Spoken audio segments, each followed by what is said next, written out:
Afan, Alhamdulillah kita dah sampai sekolah. Yeay, kita dah sampai sekolah.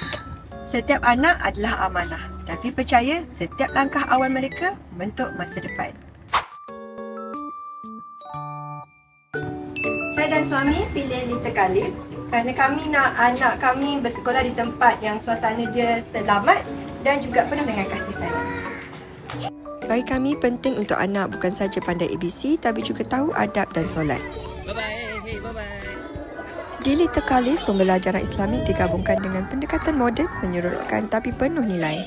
So, sejujurnya kami pilih Little Khalif ni sebab dekat dengan rumah lah.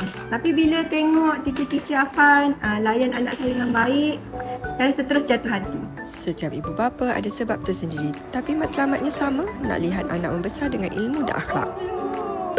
Ibu. Sekolah kat sini. Orang suka sekolah kat sini. Saya nampak banyak perubahan. Afan nampak lebih yakin, sopan dan suka belajar. Tapi yang paling saya hargai, kami semua menghargai sangat apabila Afan selalu ajak kami solat bersama-sama dan mulut dia sentiasa membaca surah pendek yang dia hafal dekat Little Khalif.